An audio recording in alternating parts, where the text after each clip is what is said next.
For me, I took a crazy risk. I really did have a perfectly good day job, and it was really going well. It was going great. Were you nervous? Were you really scared to jump in, or what were you feeling? I was scared, but I had self-belief, and that's what I think, ultimately, because people knock you down all the time, and they poke holes, and they don't like this about your business model, and they don't believe in you, and you just have to keep getting back up and getting back up and getting back up. And I think what got me through was this: I've never let go of my vision. It's I just see a bullseye, and it might be really, really far away, but I'm going straight for it and doing the best I can. But in the meantime, I'm building a really interesting business. What's the best piece of advice you've ever been given that you keep with you to this day? My dad gave me the best advice, pertaining to every situation. In my 20s, I was having trouble with one of my girlfriends who I'd, known since grade school. And he said, "You can't make new old friends."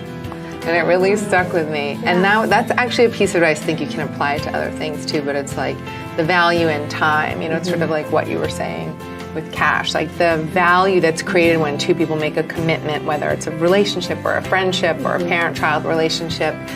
To commit to the commitment is very powerful. It is very powerful. What is the single most important thing, the change that you're grateful that you made when it comes to your own wellness?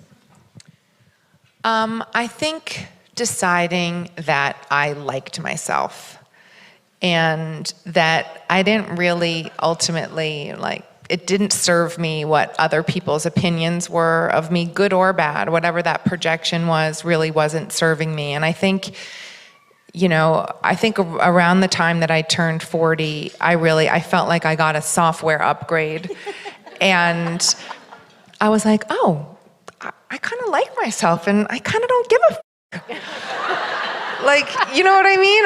And I think it's a real blessing, and I think everybody when they turn 40 gets this software upgrade, and it's been an incredible blessing. And I think, because with that has come a lot of self-acceptance and forgiveness and being present and open and not fighting so hard against this idea of what I thought I was supposed to be or where I was supposed to be or what kind of marriage I was supposed to have or X, Y, and Z. I really accepted myself, and that I think I feel so much better having done that than, I did from doing yoga and eating macrobiotic food. Has anything surprised you about being an entrepreneur? Before you came in, you decided to throw yourself all in.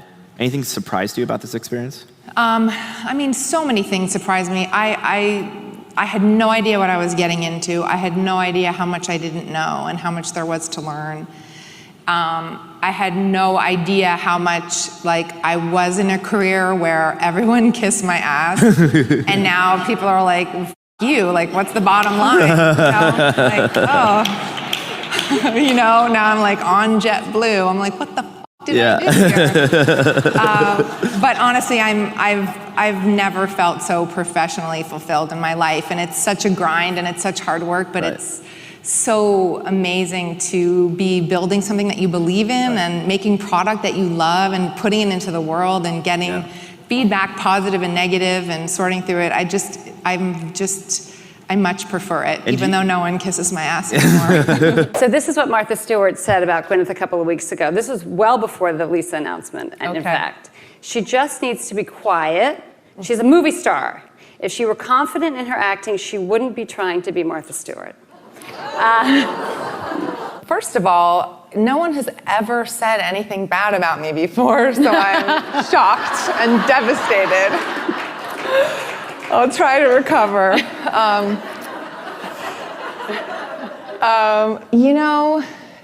If I'm really honest, I am so psyched that she sees us as competition.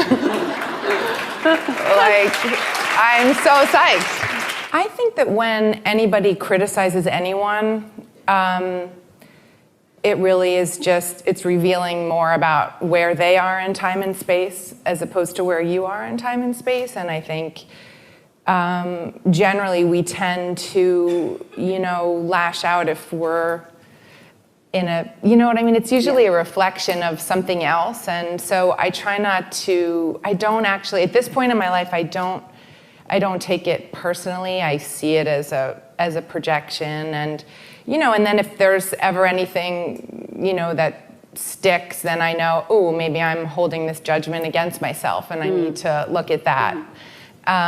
But it's very interesting. And, sometimes I learn good things from criticism, so. I want to know about the first time you set your fingertips to keyboard and decided to start a weekly newsletter. It really kind of came about in a very small way, like me in my kitchen with my girlfriends, like talking about ideas. And then what started to happen was essentially there was a trust that started to get built between myself and my readers, and there was a lot of traction that started to happen. If I recommended something that I found or that I loved, then I was starting to, have this amazing feedback from these businesses saying, this has a real measurable, big impact. And I was like, oh, wow, that's interesting. And so it was kind of all piece by piece. It was a very slow, very organic process over years. I've been doing it for a really long time until I started to think, well, I wonder how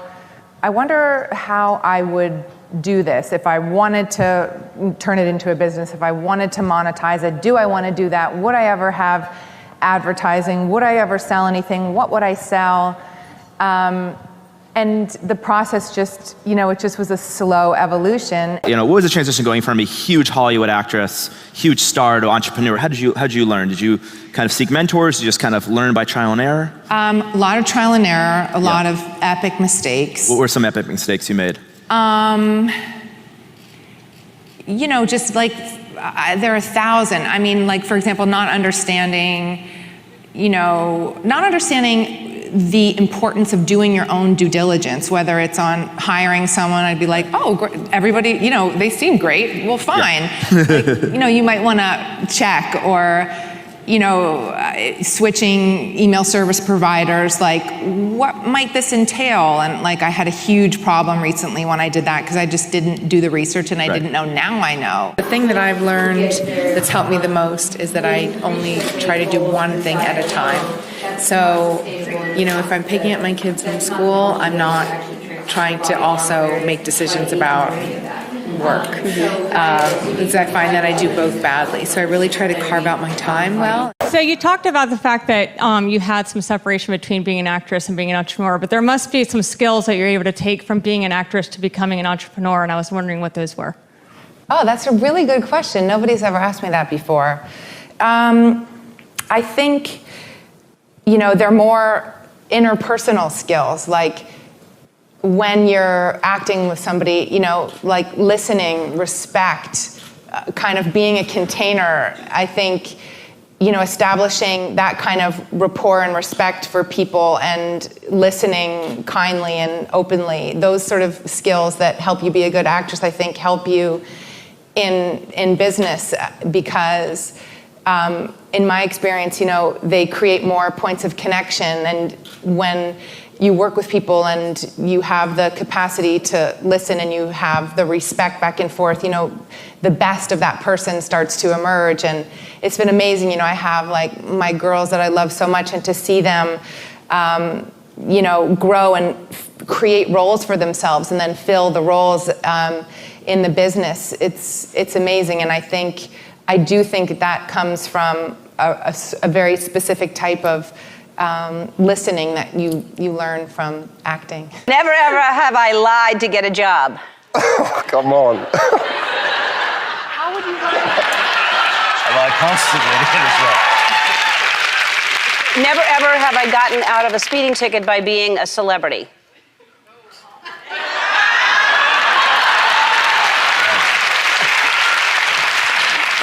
Really? Never ever have I forgotten the name of a date.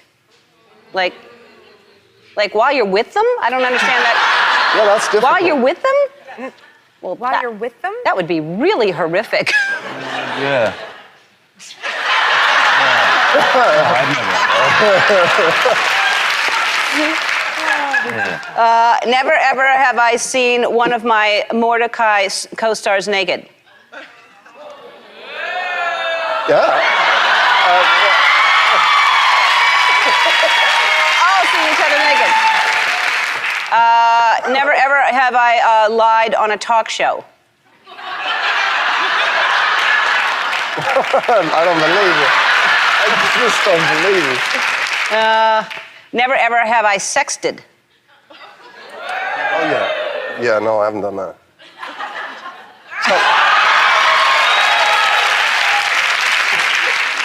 Wow. Never ever have I said a baby was cute when it was obviously ugly.